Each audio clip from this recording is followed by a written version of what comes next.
नमस्कार मित्रों और साथियों, मेरी प्यारी बहनों और बेटियों। हंसी खुशी के इस अड्डे और हैप्पी भारत मिशन के मेरे इस चैनल पर मैं ज्यादातर उन्हीं बातों को बताता हूं, कहीं ना कहीं आपके जीवन के किसी भी मोड़ पर वे बातें आपके काम आने वाली। आज के इस वीडियो में मैं आपको बताऊंगा बिफोर मैरिज आपको अपने जीवन साथी यानी लड़के में क्या देखना चाहिए।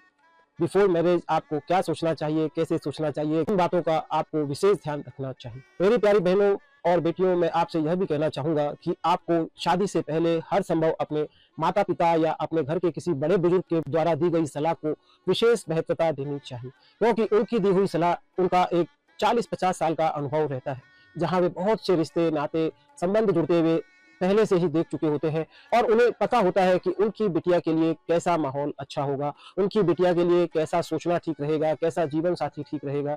इस तरह आपको कुल मिलाकर उनकी बातों को विशेष महत्व देकर अपने निर्णय लेने हैं। आपको जीवन साथी चुनने के इस काम में आपको यह समझ लेना है कि यह काम आपके कैरियर चुनने से भी ज्यादा बड़ा है। आपको बहुत गहराई से, बहुत सूझबूझ से, बहुत शांति से अपने इस फैसले को लेना होता है। आपका एक गलत जीवन साथी का चुनाव आपको सारे जीवन दुखी कर सकता है, इसलिए आपको बहुत ही सूझबूझ से इस निर्णय को लेना है। इस शादी के पहले अगर आप मन ही मन किसी दूसरे लड़के को या जीवन साथी को चाहती है तो आपको अपने मम्मी पापा को, आपको घर के बड़ों को बता देना है, क्योंकि अगर आप अपने पसंद के लड़के से शादी करती हैं तो ही आप सुखी रह सकती है। इसके बाद अगर आपके जीवन में और कोई ऐसी बात विवाह को लेके हो तो भी आपको विवाह के पहले ही अपने गार्जियन को, मम्मी पापा को शेयर कर देनी चाहिए। नहीं तो अगर आप उन बातों को छिपाते हैं तो आपको सारे जीवन इसका दुख उठाना पड़ सकता है। इसके बाद शादी के पहले आपको यह एक सुझाव भी मैं देना चाहूंगा, दूसरे किसी जाति के लड़कों को जीवन साथी चुनने से पहले भी सावधान हो जाना है। इसका मुख्य कारण यह है कि लड़के तो सभी लड़के हैं, किंतु उनके जो रीति रिवाज, रहन सहन का तरीका है, प्रारंभिक अवस्था में आपको सब कुछ अच्छा लगता है, किंतु धीरे धीरे जब आप वास्तविक जीवन में आती हैं तो आपको रीति रिवाज, उनका रहन सहन, उनका रवैया आपके लिए दुखदायी हो जाता है, एक भारजनक हो जाता है। इसलिए आपको हर संभव अपने जात में ही, अपनी बिरादरी में, अपने समाज में ही रिश्ता करने की, संबंध करने की कोशिश रखनी चाहिए।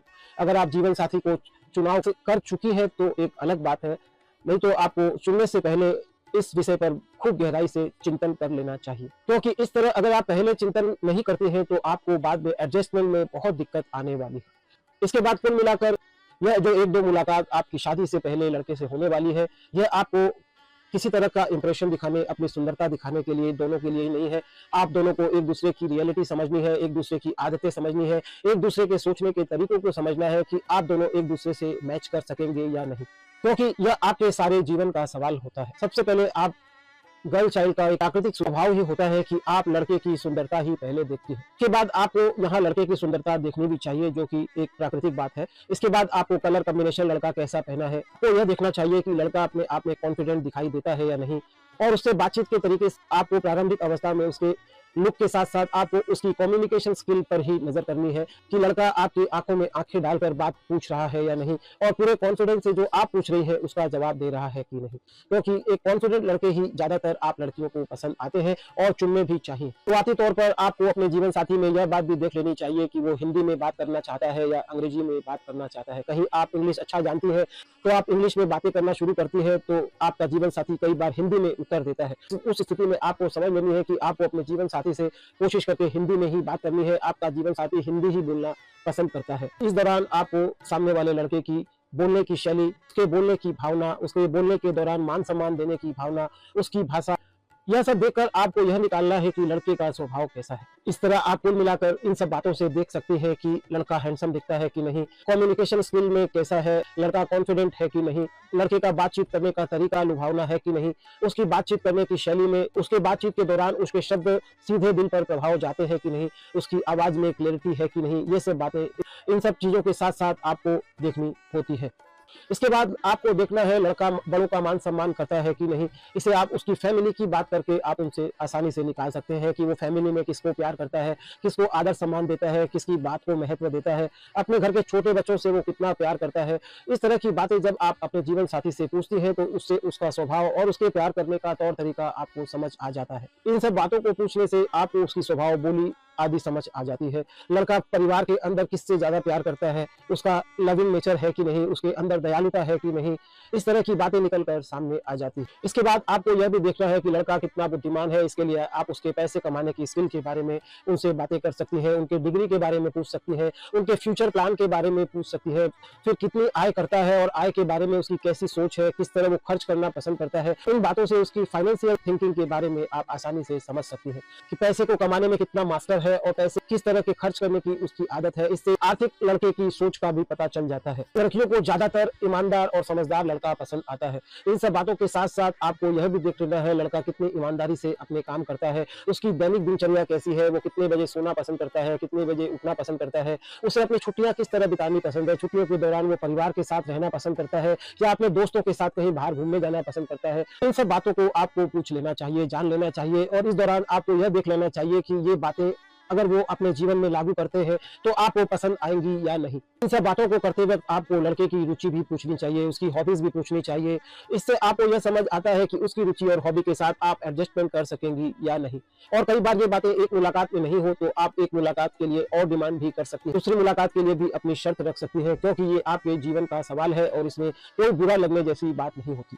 इसके बाद आपको लड़के की धर्म और अध्यात्म में कैसी रुचि है यह बात भी जाननी चाहिए। लड़का ड्रिंक करता है या नहीं, लड़का स्मोकिंग करता है कि नहीं, यह बात भी आपको पूछ लेनी चाहिए, क्योंकि ज्यादातर आप लड़कियों को ड्रिंक और स्मोकिंग करने वाला लड़का पसंद नहीं आता और आप कुल मिलाकर एक शुद्ध शाकाहारी लड़के को ही ज्यादातर आप लड़कियां पसंद करती है। अगर आप पहले से किसी दूसरे लड़के से प्यार करती है या उनके साथ इंगेज है तो यह बात भी आपको सावधानी पूर्वक लड़के को बता देनी चाहिए, या अगर आप पहले करती थी अब आप छूट चुकी है तो भी आपको बता देनी चाहिए। इससे भी भविष्य में किसी तरह का कोई वाद विवाद खड़ा नहीं होता।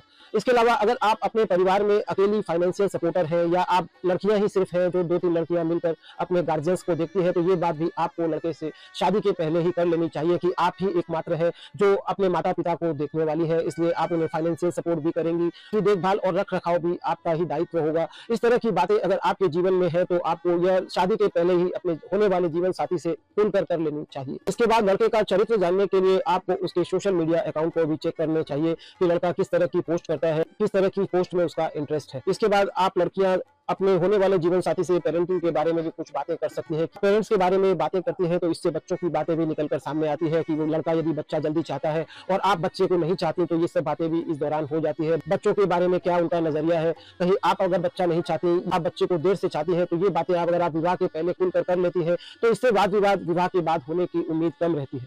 आपको होने वाले जीवन साथी से काम और परिवार के बीच में वो कैसे संतुलन रख सकते हैं इसके बारे में भी चर्चा करनी चाहिए। इन बातों पर चर्चा करने से यह बात निकल कर आती है कि कभी काम अधिक होता है तो कभी परिवार सामने आ जाता है, तो इस दौरान वो लड़का किसे प्रेफरेंस करता है, परिवार को प्रेफरेंस करता है या अपने काम को प्रेफरेंस करता है और आप किसे प्रधानता देने को महत्व देती है। इसके बाद आपको अपने जीवन साथी से स्ट्रेस के बारे में भी समझ लेना चाहिए कि अपने जीवन में आई हुई चुनौतियों को आपका जीवन साथी कैसे हैंडल करता है, किन से वो सुझाव लेता है, सलाह करता है। यदि उस जीवन साथी के जीवन में चुनौतियां आती है तो वो किसके पास जाता है, किस तरह से उस चुनौती से निकलने के लिए अपना काम करता है और किस तरह से अपने जीवन से उस चुनौती से बाहर निकलता है। इस तरह की बातें करने के दौरान आपको यह देख लेना है कि लड़का कितना आत्मविश्वास से आपको इन बातों का उत्तर देता है। इन सब बातों से भी उसकी शक्ति, उसकी सकारात्मक सोच निकल कर सामने आती है। इसके बाद आपको लड़के से यह बात भी करनी चाहिए कि आने वाले भविष्य में उसकी और क्या योजनाएं हैं, लड़का अपने जीवन में और क्या नया सोचता है या उसको अपने जीवन साथी से और कैसी आशाएं हैं। इस तरह की बातें पूछ लेने से उसके मन में यदि कोई बात ऐसी विशेष हो तो वो समझ आती है। अगर आपका जीवन साथी कहीं नाइट ड्यूटी करता है तो ये बात भी आपको पहले से ही उससे खुलासा कर लेनी चाहिए। अगर आप जॉब करती है और आपका जीवन साथी भी काम करता है तो आप शादी के बाद जॉब करना चाहेंगी या नहीं करना चाहेंगी, ये सब बातें भी आपको जीवन साथी से खुलासा कर लेनी चाहिए। इन सब बातों की पहले से खुलासा बात हो जाने से दाम्पत्य जीवन में किसी तरह का वाद विवाद खड़ा नहीं होता और आप दोनों लड़के और लड़कियों का जीवन सुखमय बना रहता है। इस तरह आपको इन सब बातों के दौरान अपनी रियलिटी आपको बता देनी है, वो क्या चाहते हैं ये आपको अच्छी तरह समझ लेना है। कुल मिलाकर शादी एक पक्की दोस्ती है जो आप एक बॉयफ्रेंड से करती है। अपने होने वाले बॉयफ्रेंड से हर बात खुलकर कर लेनी चाहिए, जिसमें मुख्य रूप से आपको उसका नेचर, उसका व्यवहार कैसा है, उसकी बोली कैसी है और उसके अंदर दयालुता है कि नहीं, उसका लविंग नेचर है कि नहीं, पैसा कमाने की स्किल वो जानता है कि नहीं, ये बातें आपको निकालनी होती है। इसके अलावा मुख्य बात मैं आपको कहना भूल गया कि आपको अपनी फूड स्टाइल और उनकी फूड स्टाइल भी मैच कर लेनी चाहिए। कई बार ऐसा देखने में आता है कि आपको नॉन वेज खाना पसंद है, शायद जीवन साथी को नॉन वेज खाना बिल्कुल पसंद नहीं। आप प्याज लहसुन खाती है या हो सकता है आपका जीवन साथी प्याज लहसुन नहीं खाता है। तो इस तरह की बातें भी जब विवाह के बाद निकल कर सामने आती है तो दोनों पक्षों को ही बहुत मजबूरी का सामना करना पड़ता है। इसलिए मैं आप दोनों दोनों को यह सुझाव देना चाहूंगा, आपको अधिकाधिक दोनों के स्वभाव, नेचर, फूडिंग, फाइनेंस और लाइफस्टाइल के बारे में अच्छी तरह हर बातें डिस्कस कर लेनी चाहिए। इसके बाद आपको अपने होने वाले जीवन साथी के फ्रेंड्स के बारे में भी बातें करनी चाहिए। उसके जीवन में उसके कितने फ्रेंड्स हैं, वो अपने फ्रेंड्स के साथ किस तरह टाइम स्पेंड करना पसंद करता है, क्योंकि इससे यह भी समझ आता है कि आपका होने वाला जीवन साथी लविंग नेचर है कि नहीं, या खुश रहने वाला है कि नहीं, क्योंकि जिसके जीवन में दोस्त होते हैं वास्तव में वे ही खुश रहते हैं और खुशियों का महत्व जानते हैं। इस तरह कुल मिलाकर आपको बिना डरे, बिना झिझके अपने जीवन साथी से सारे सवाल कर लेने चाहिए। इस तरह मित्रों साथियों, कुल मिलाकर इस हंसी खुशी के अड्डे चैनल पर मैं खुश रहने के आजीवन काम आने वाले स्वर्णिम सूत्रों को ही बताता हूँ। उन बातों को ही ज्यादातर बताता हूँ जो स्कूल कॉलेज में पढ़ाई नहीं जाती, किंतु आपके वास्तविक जीवन में उसे कहीं न कहीं आपको जरूर सामना करना पड़ता है। पहले के समय में तो संयुक्त परिवार होते थे और परिवार के लोगों से ही ये सब बातें पूछताछ करके अपने जीवन साथी से हम लोग पूछ लेते थे, किंतु वर्तमान का समय अलग है। एकाकी परिवार होने की वजह से, हमें सही सलाहकार न मिलने की वजह से भी हम पूछ नहीं पाते। तो यह सोशल मीडिया का युग है, आप आसानी से मेरे जैसे मेंटर सलाहकार के और वीडियोस भी देख सकती हैं और अपने जीवन साथी का चुनाव कर सकती है। कुल मिलाकर इस वीडियो में इतना ही रखते हैं। अगर पसंद आए तो लाइक करना, सब्सक्राइब करना और शेयर भी करना। Thank you.